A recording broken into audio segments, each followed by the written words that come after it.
Okay, greetings everybody.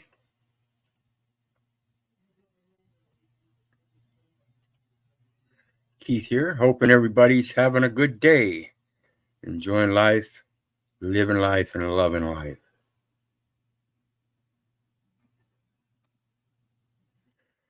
Okay.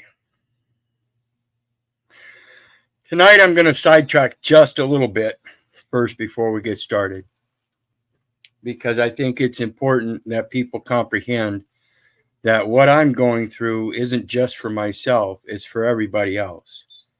And the research I put in is immense. Immense. 7 years straight. You can ask my companion pretty much 24/7. I've got over 20,000 hours of research, more than any attorney. I'll guarantee you that. So when it comes down to the issue of trying to resolve everything, we're talking about the estate and the simple fact that the administrative courts have zero jurisdiction over the estate of a man who is in fact alive. Pure and simple. No one has the authority to tell another man what to do. Each of us has our own, or it goes by according to our own will and where we get that will from. Now, whether that be from our parents, from the educational system, or whatever, that's up to you still. I get mine from a greater source.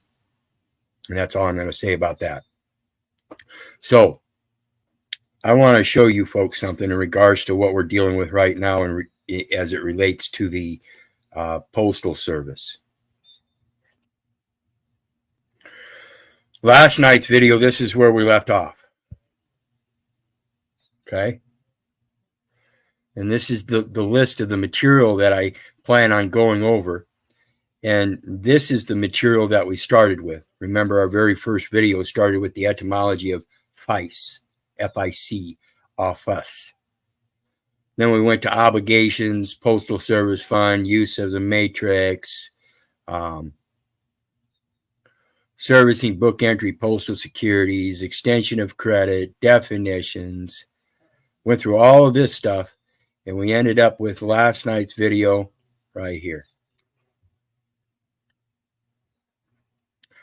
And if you remember, we talked about the competencies as it relates to the federal government and all the entities of the government of the United States, including the United States Postal Service and the Postal Regulatory Commission. Tonight, we're going to start out with etymology of patch. And then the rest of the videos that I'm doing are going to continue on with this entire list.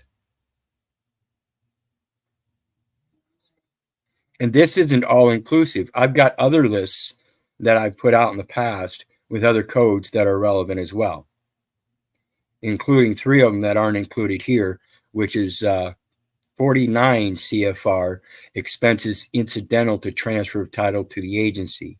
42 U.S. Code, expenses incidental to transfer of title to the United States.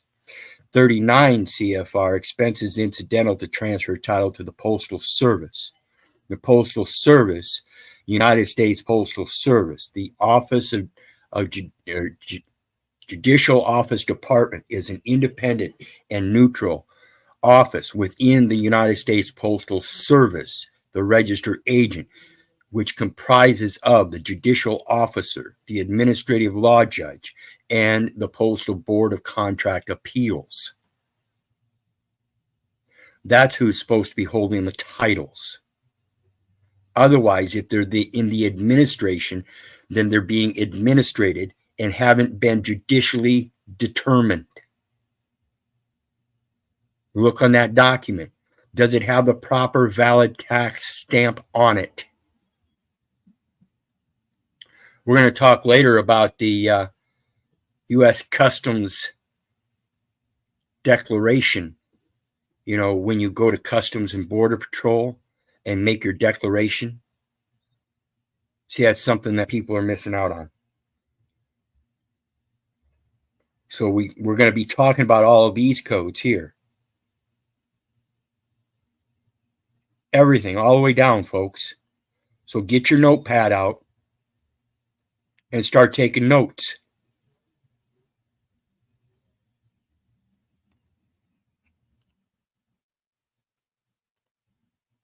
Greetings, King L Bay. How you doing tonight?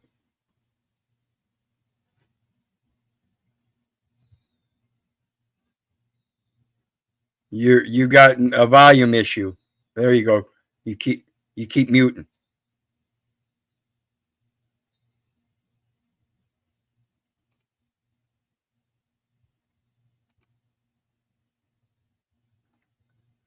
Yeah, something's wrong with your sound. Drop out and come back in. It won't. It's not giving. There you go. Yeah. Now we can hear you. Hey. Okay. I'm following you, Keith. I'm following.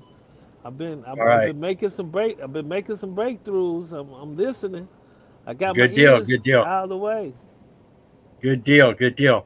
So, real quick before we get on, I do want to thank everybody for joining us tonight. Please be sure to hit that like, share, and subscribe button. If you're on El Perro, get over to Heckle Bus and do it. And if you're on Heckle Bus, get over to El Perro. Hit that like, share, and subscribe button. So, as we've been talking about, all the research that I've done, I'm going to pull up another window to show you something else. As it relates to the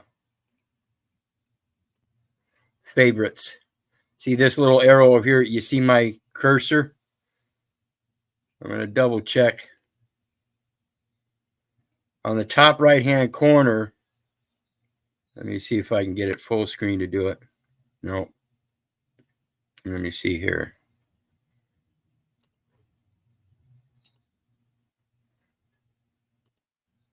Okay. Let's see if we can see it.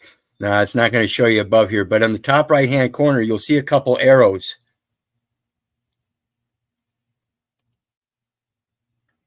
And when I push it, it's going to give me my favorites. You should be able to see them. Let me double check. I got to get on another device because every time I get off that page, it wants to shut it down.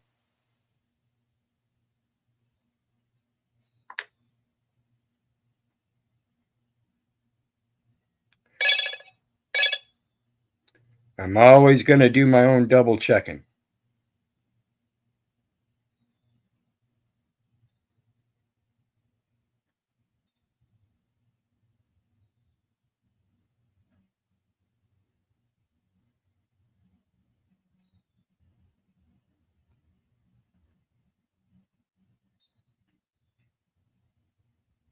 Okay.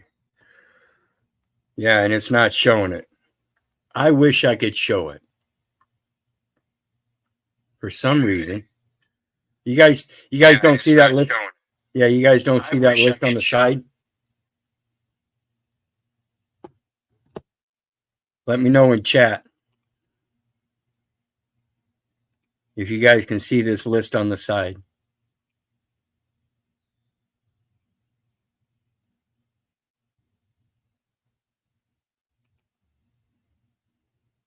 Well, evidently not. I'll have to do that some other time. I'll have to do it through a Zoom or something, find out how I can do it. But it's not letting you show you all my favorites that I've logged up over the last 3 years since I've had this laptop, showing you the research just in the 3 years. So of all the elements that I'm going through and showing you, I want everybody to understand. I can explain it to you, but I can't understand it for you. So again, I'm urging everybody, don't believe me. Don't believe your neighbor. Don't believe the government. And for crying out loud, don't believe your mother. Do your own research so that you know. I refuse to believe anybody else ever again. That's why I break down the terms of all these words and everything. Kinfolk, good one. Kinfolk. Guess who your next of kin is? It's your mother, not your father. You get your legacy from your father, but your mother is your next of kin. That's who you're supposed to physically show homage to here in this earth. by physically showing homage to that mother here in this earth, honorably, as directed naturally in spirit, that's your heavenly tribute. Knowing that you brought forth a prosperity in earth that provided for future generations. That's what you're supposed to do with your talents. Go forth with 5, come back with 10. Go forth with 3, come back with 6. But if you sit on your talents, you get nothing. If you don't invest into this world so that it prospers, then you get nothing. Period. So think about that, folks. And the next one we're going to look at, like I said, is the etymology of patch.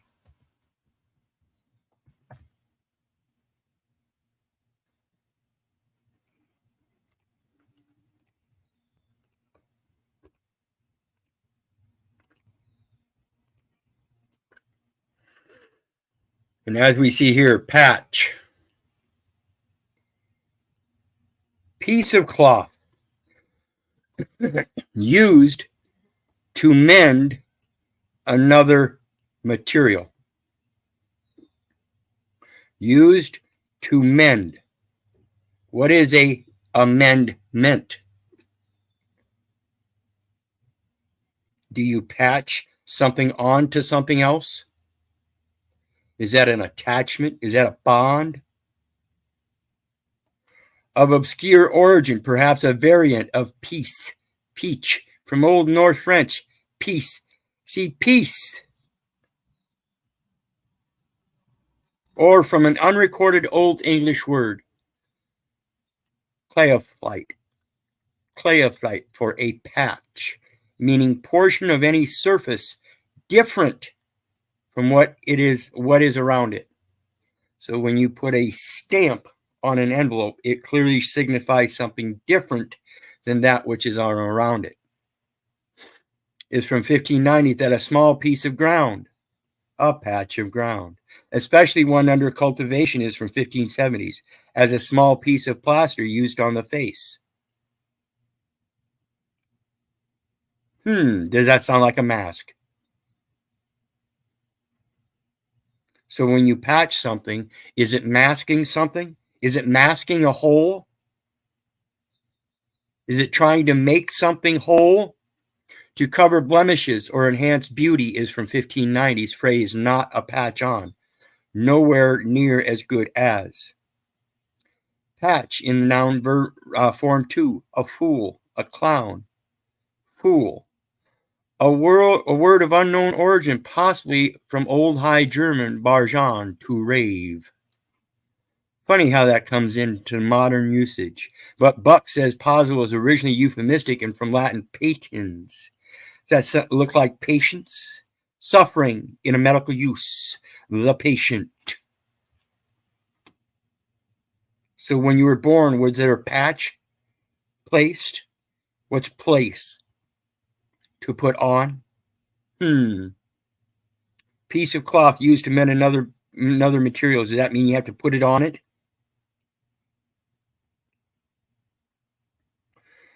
Perhaps was influenced by folk etymology derivation from patch on a notion of a fool's patched garb. Patch as a verb. To put a patch on. To put on. Mend by adding a patch. So the amendments were additions to something laid out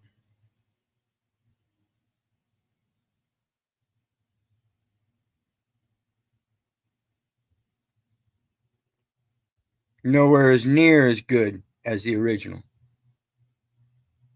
It was a portion of a surface on the Constitution that was different from the first 10 articles of the Bill of Rights.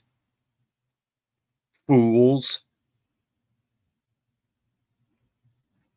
To put a patch on, mend by adding a patch. From patch, noun 1, electronic sense, is to connect temporarily, like a bond. To bond it temporarily is attested from 1923 on the notion of tying together various pieces of apparatus to form a circuit known as circulation.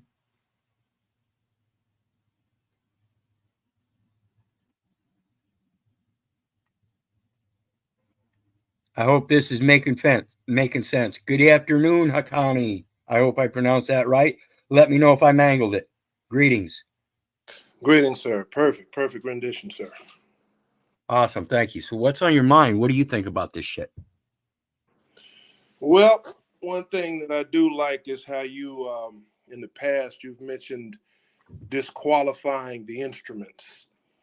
So what I'm seeing is that because we've accepted the instrument, the certificate of live birth, then we become indebted to duties and obligations of federal agency.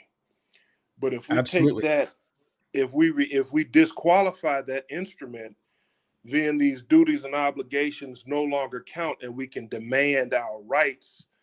And one of those rights is to have full faith and credit as opposed to going out and prostituting for Federal Reserve notes. Right. The full faith and credit as opposed to the millage rate of military fiat currency. That's what we're working under. We're working under a millage rate. That's why they call it mileage, to confuse you. Because it's still transportation, traffic, trade, and commerce. It's all business, folks. Nothing personal. It's all business. The fuck it ain't. All business is personal because you can't perform business without the person.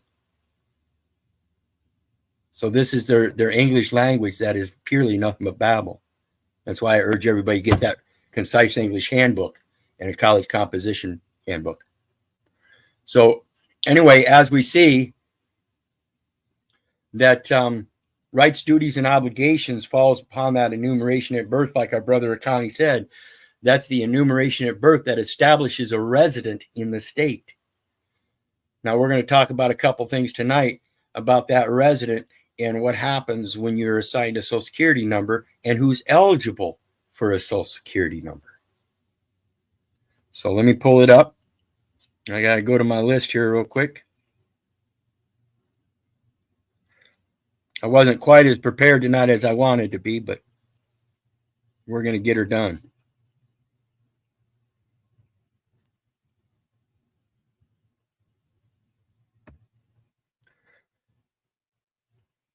So, under 20 CFR 422.103, Social Security numbers, which is employee benefits.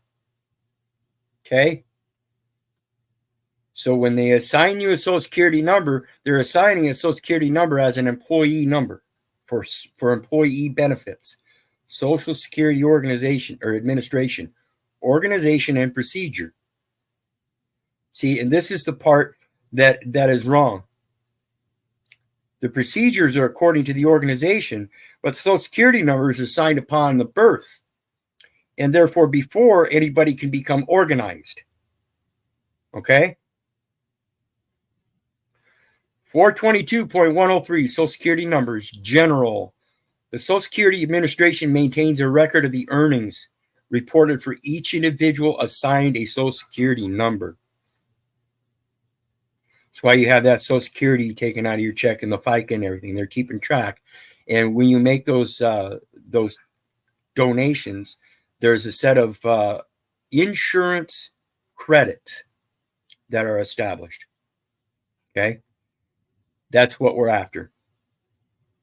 The individual's name and Social Security number identify the record. The individual's name and Social Security number identify the record. It does not identify you. It does not identify yourself as the man. It identifies the record. I've been saying this all along, and people keep saying, but it's mine, it's mine, it's mine. No, the government created it. They gave you a card. You're supposed to sign the motherfucker, attach a certain statement to it, send it back, and tell them no thanks. I'm not qualified. So the wages or self-employment income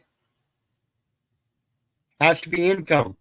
In other words, you have to put something out into an investment circuit for it to gain momentum, gain currency, so that it can come back to you.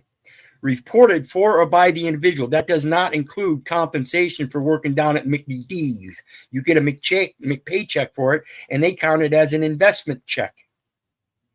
It was no such thing. It was a false investment. That Social Security number is being turned into an obligor number, and you're being considered an investor in every situation. The electronic record does that. It has to take a definitive paper form and turn it into an electronic book entry. That process is where the conversion is happening. And if you don't know what number to give them and what in lieu of the name and address, then you're not going to go too far. Okay? For or by the individual can be properly posted. I keep telling you, everything leads to the post. Posted to the individual's record. You are the one posting it. If you don't give it to them, they can't post it. Therefore, you are the postmaster. You just ain't mastered it yet. Additional procedures concerning Social Security numbers may be found in the Internal Revenue Service, telling us that it is a tax identification number, except that it's assigned by the Social Security Administration rather than the IRS. But they both still have a contract with the Department of the Treasury, who is subject to the post office and its trust.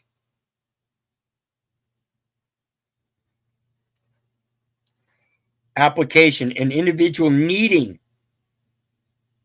a Social Security number may apply for one by completing a prescribed application and submitting the required evidence.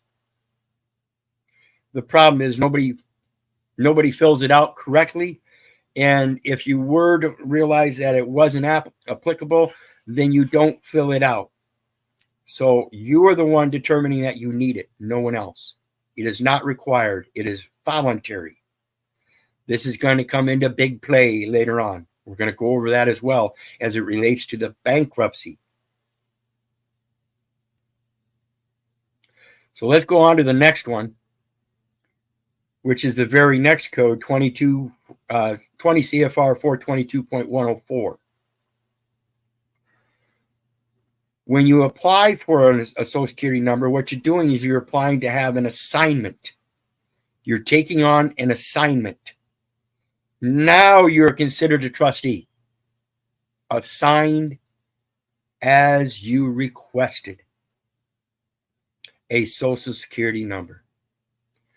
Persons eligible for Social Security number assignment. We can assign you a Social Security number if you meet the requirements in 422.107 and you are a United States citizen. You show me the birth registration of a United States citizen. There is no such thing. You show me the United States, where it has a mileage boundary, 10 miles square. You won't find it. The United States is nothing but the record. That's it.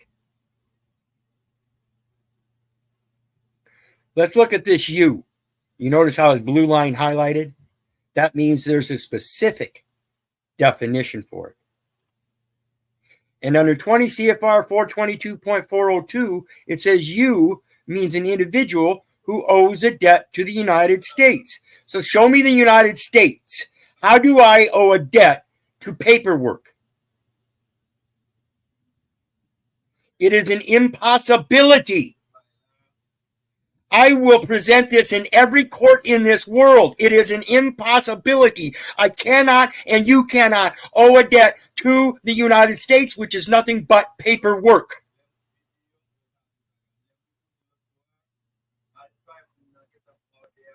Period. There are no ifs, ands, or buts about it. So let's look at the next one. 11 U.S. Code 541, property of the estate. Remember that? That was well,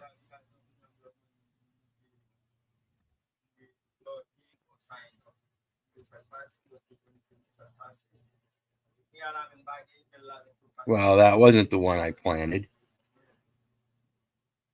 Copy.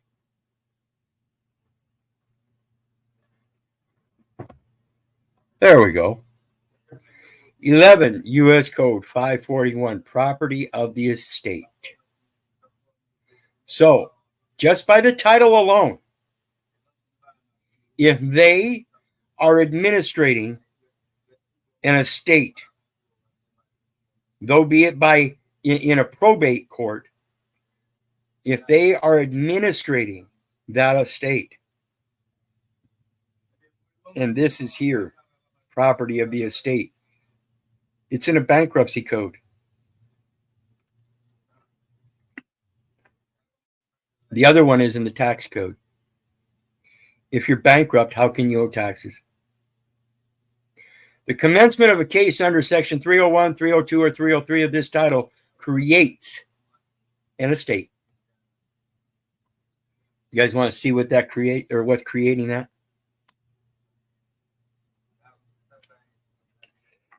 You keep voluntarily admitting that you have no assets, that you're bankrupt, and you need help from the United States, and therefore you take benefits.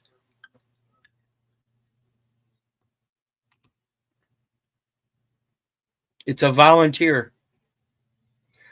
11 U.S. Code 301, voluntary cases. A voluntary case under chapter of this title is commenced by the filing of a bankruptcy court of a petition under such chapter by an entity that may be a debtor under such chapter. So when you claim to be a debtor under chapter or title 42, needing to take benefits of the state, they file a document in the bankruptcy courts saying that you claim no estate, saying you claim no value, no assets. I suggest you start learning how to do the exact opposite. Young gentlemen, selective service is not required. And I beg anyone to try to defeat me on that. I've already proven that it's not required. It is only upon the, quote, supposed discernment that the young man is going to take upon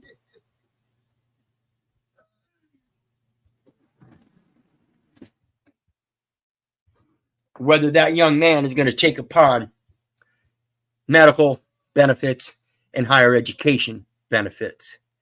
And he does so by merely applying for those benefits.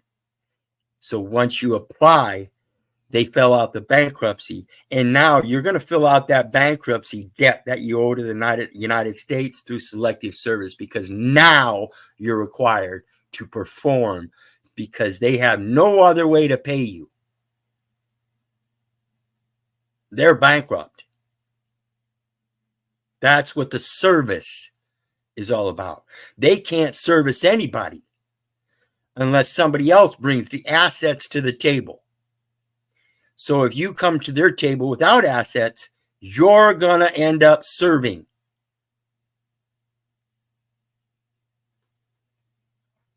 The next one, 302, joint cases. So now, since they filed that bankruptcy, because you volunteered, now it creates joinder with the United States.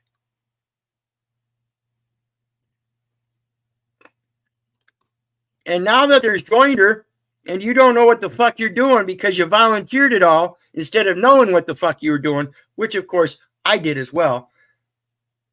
So I'm not calling you idiots. I'm calling all of us idiots. We all did it. And I'm telling you, you need to learn how to quit it. Involuntary cases. They try to say it's say that you can't withdraw from Social Security. Excuse me? It's voluntary. Are you trying to tell me it's involuntary now and that you're going to enforce it over administrating the estate of a man who's in fact alive? Tell me again how I can't rescind. Tell me again how I can't unvolunteer what I volunteered for. See, that would be dishonor on their part. Accepting somebody in a volunteer position and then imprisoning them to keep them because they can't find anybody else to do it.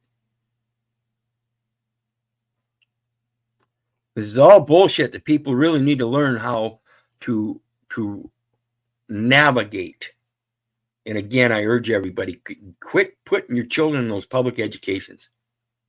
That's the first thing that's wrong.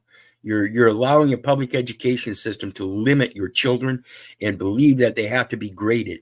No, you should be able to learn how to do things yourself and pat yourself on the back for doing a good job, or kick yourself in the ass for making a mistake. Get back up and go do it again. Don't nobody else need to do anything for you.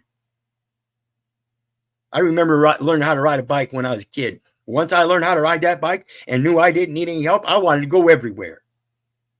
Why don't you? So anyway, let's look on the next one.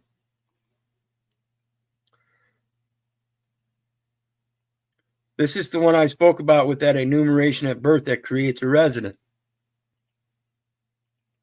And everybody's voluntarily admitting that they're a resident. When in fact, the law says, 19 U.S. Code, this is the Customs Code. Remember I asked about the Customs Declaration? You're the one making the Customs Declaration saying you're a resident. Okay? This is Customs Code, Title 19. Section 81, lowercase o, and it says residents of the zone. Persons allowed to reside in zone. And it says the very first thing. No person shall be allowed to reside within the zone except federal, state, or municipal officers or agents whose resident presence is deemed necessary by the board, not voluntary. Very simple thing to disprove. Nowhere in the history of that record does it show anyone deemed my resident presence necessary. Therefore, the entire record is in error. That judicial determination was never made.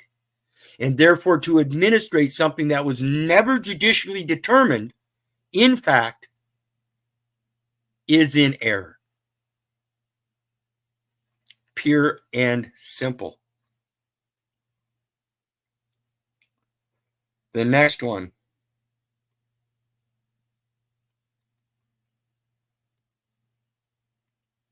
One of my favorite codes.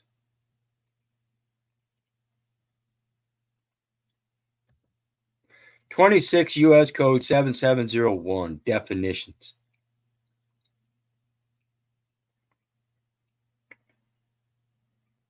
First, let's do this one. Trade or business. The term trade or business includes the performance of the functions of public office.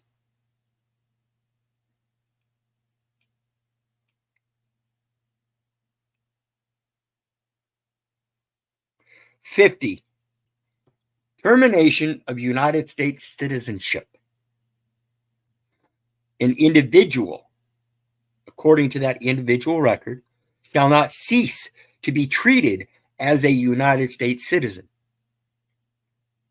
before the date on which the individual's citizenship is treated as relinquished under Section 877A, G4.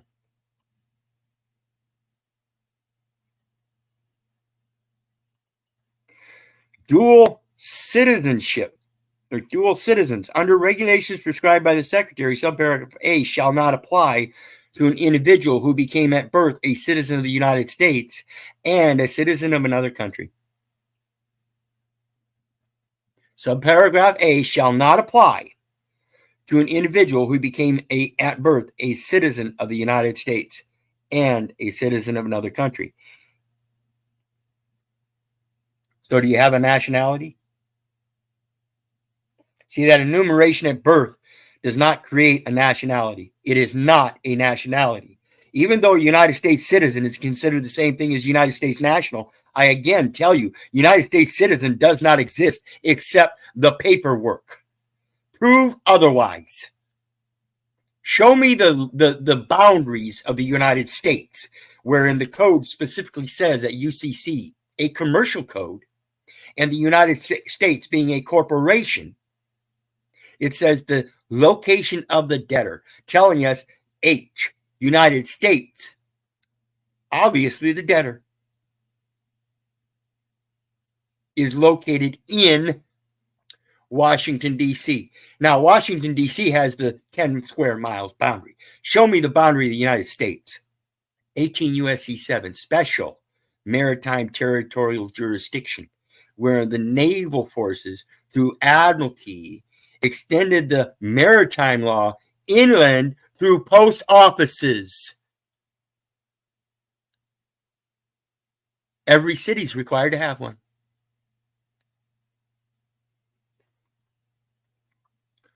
The next one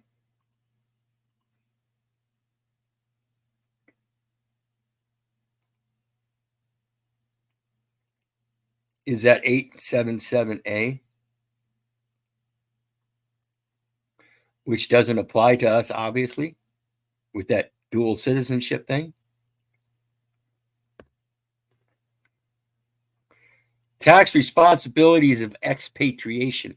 So if that section A did not apply to us because we've got the dual citizenship, this part does not apply to us. That means there are no tax responsibilities.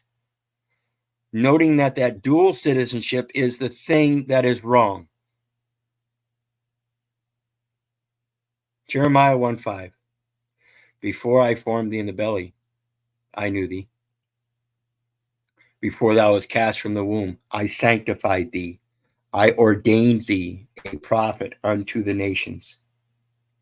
Telling me that no nation, through any ordinance of theirs, can sanction the word that I prophet.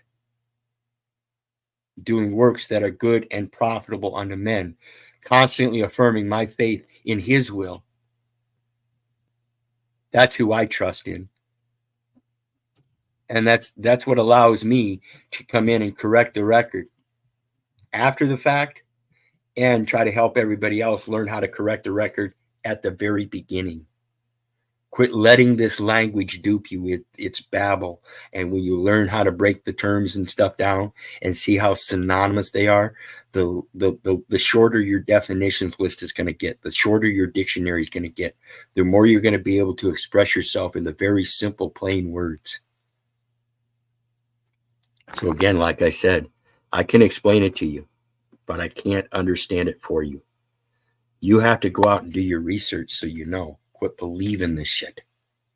Like I showed you in last night's video, you have the ability to tear down those terms and conditions that they have on words like coastal. Everybody thinks it means the coast. Well, as I showed you, coastal is a different way to break it down. And all you have to do is express that. That's the way I see it. And that's how it ties into 18 U.S.C. 7. It's a special maritime territorial jurisdiction that's going from the coastal waters all the way inland, and they're using the naval forces of a military post to extend it inland through post offices, which are known as inland marine installations. This is the proper process of service for maritime goods. The judicial office, not the administrative offices through corporations. They're all supposed to be taking advantage of this trust that's set up, and instead they're acting as corporate trustees and taking benefit. As a trustee, yeah, you have a benefit, but you can't take somebody else's benefit. See, as a trustee, there's a benefit of being able to invest the trust property for the beneficiary's interest.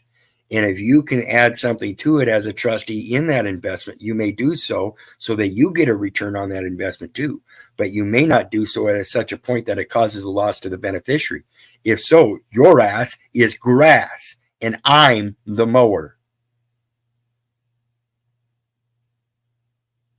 This shit's going to stop when it comes to my life because it has to do with estate recovery for both myself and my companion. So like I said, I'm doing this for me and myself. But in effect, when it's said and done, I'm going to be able to show you that process is not just a matter of a few little things. People keep asking questions. Go ahead and keep asking questions. But instead of asking me, ask that search engine. You get a question out of what I bring you, Ask the search engine, then come back to me and say, hey, I remember you said this. So I searched it and I found this. What do you think? That's how we're supposed to be dealing with this. We're not supposed to be arguing with each other and asking the guy that's doing all the work, the master who has failed more times than the beginner has even attempted. I'm telling you, I'm doing this because I know what I'm doing.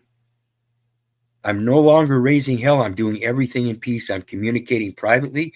I'm bringing peace to the table. I'm letting them know I'm not here to commit any fraud. I just have a lot of things that I've come across in my life that tell me that the hearts and minds of men are very confused, and I'd like to at least show that mine is correct. I am not the bastard that record professes. No way in hell. You think about 93 cases, and people forget that I won some of those cases, very important cases, child support, child custody, all kinds of things that people don't look into because they hear what's on the surface, and that puts a distaste in their mouth that they think, oh, well, he's just some criminal. Go ahead. Go ahead and think I'm just some criminal, because that book ain't over yet. That book they writing is false. See, the book I end up writing, it's going to be a totally different story that's going to include that story to help show the disillusion that everybody's in. Thinking this money has any value. That patch has no value. It's like the guy with the most beautiful heart. Some young knave walks up in front of the town square, and he's got this huge crowd out there, and he sees this guy on the podium talking about his beautiful heart. And it's an old man. He's been through life. But this young character, he's full of pride and boast, and he walks up on stage, says, my heart's more beautiful than yours. See? Shows everybody this beautiful, perfect heart. And the crowd is just amazed and gazed. Oh. But as the man goes on and reflects and says, but my heart has been true and tested.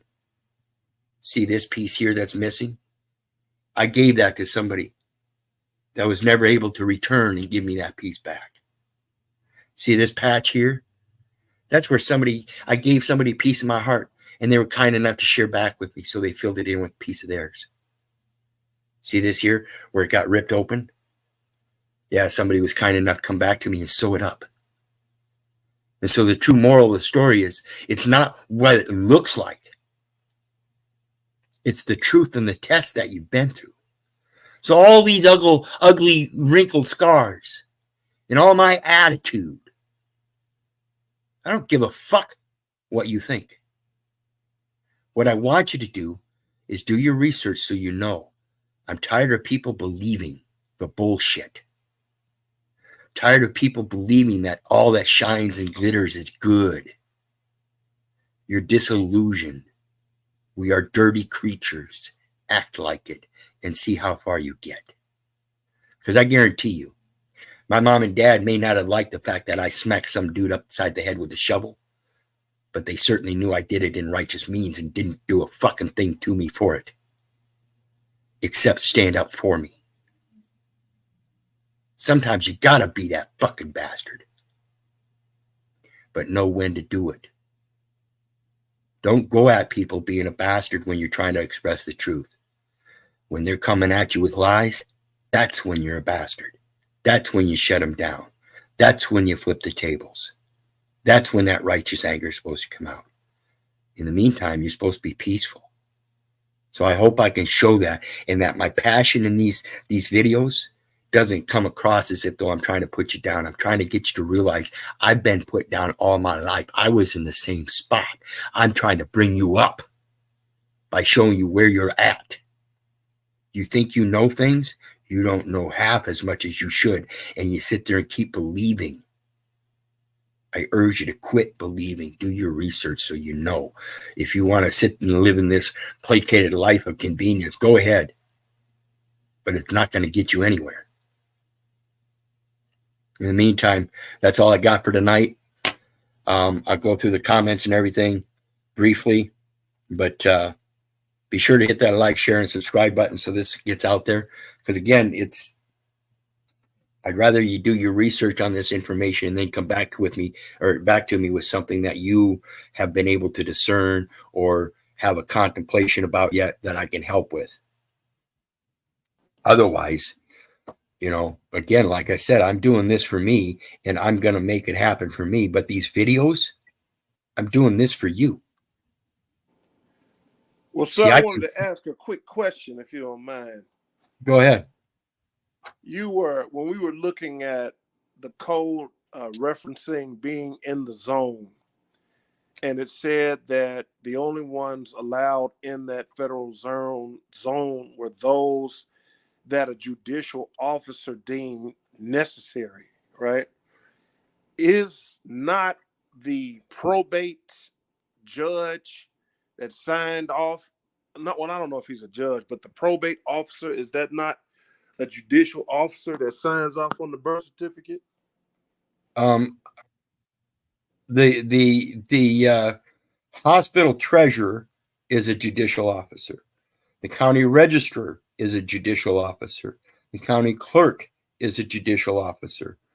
Now, remember that judicial branch, the judicial office department, is a neutral and independent office within the United States Postal Service, comprising of the judicial officer, the administrative law judge, and the Postal Board of Contract Appeals. So it's all about contracts. It's done through the administrative law, and it's the clerk of court. Because if the judge is the one administrating, then the judicial officer is the clerk. Judicial officer has to do with the judicial record. The administrative officer has to do with the administrative record. That courthouse has a judicial officer in it, and that's where the conversion happens. They're taking the Social Security number and converting it to an investor as an obligor.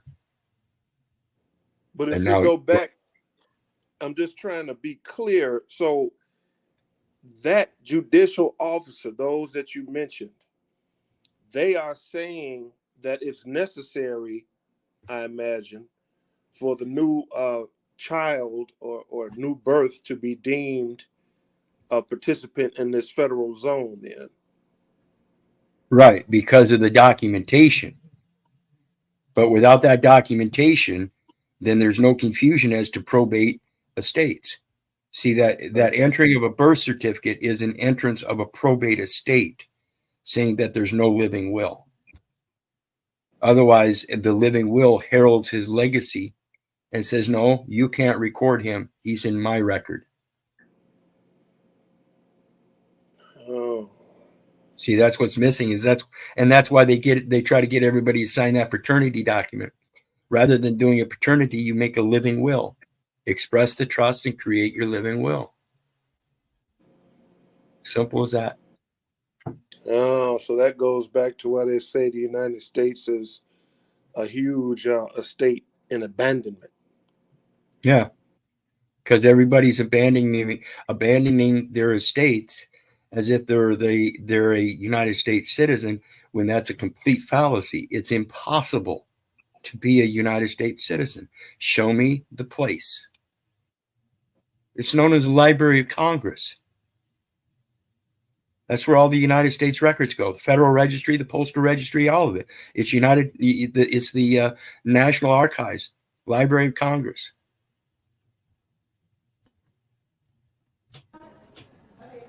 It's all a fiction done through contracts. They're administrating the estate through contracts. Yes. They're using all of this language, and most people. This is why they educated you so that they can enforce, or I'm not going to say enforce, to promote their agenda, so that you will be usurped to giving up and volunteering to acquiesce into this system.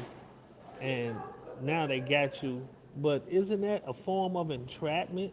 Like if you look at the definition of entrapment, right? Nope. Like let's say, Nope.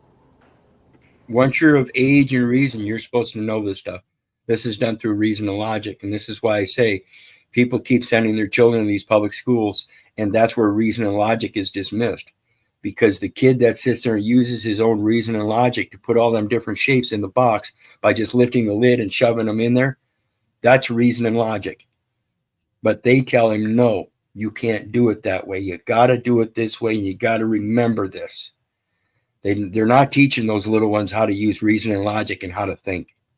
They're not teaching them how to discern things for themselves, so that as a child growing up in those talents, they can make the world better. Instead, they're situating them in a spot where they remember to keep things the same.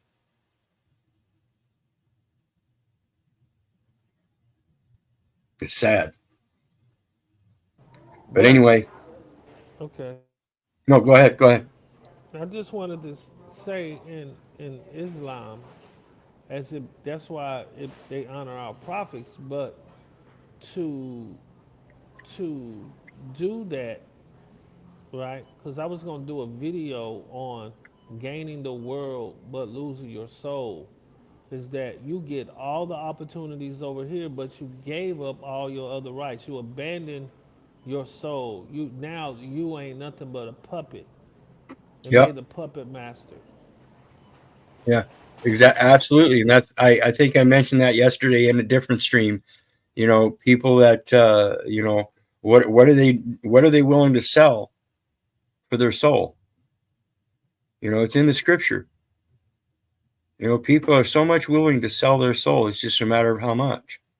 Well, and that's the problem. It's people are willing to sell their soul because they're after the bag. Quit going after the bag. Go after the principle first. When you get that principle down, then the respect will come. And then people will want to throw the bags at you. They'll be tired of carrying their bag. Say, hey, you want the bag? Then here, you have it. Funny how that's going to work. The people that are finally, done trotting around in life, taking all that back, carrying all that baggage with them, they're going to want to give it up.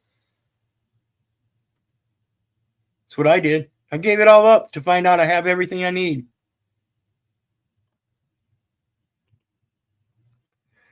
Greetings, Chris.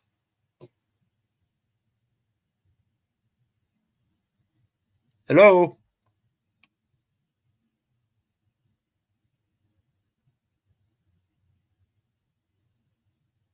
Hello, Chris.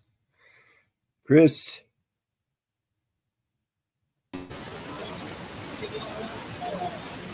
There we go. What's going on, brother?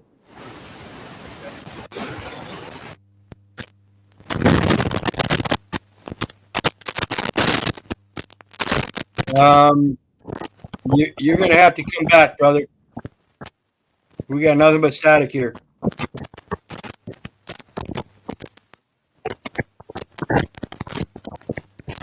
Hello.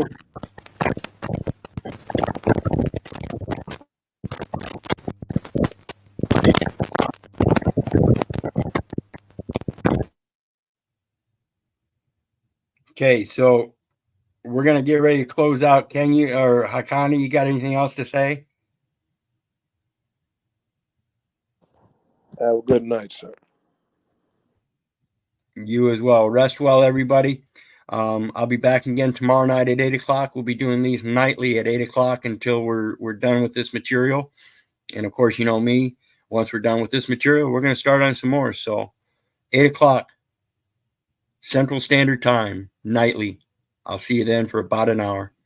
You guys know I love you, but I don't give a fuck whether you love me back. God bless and have a good night. We'll see you next time.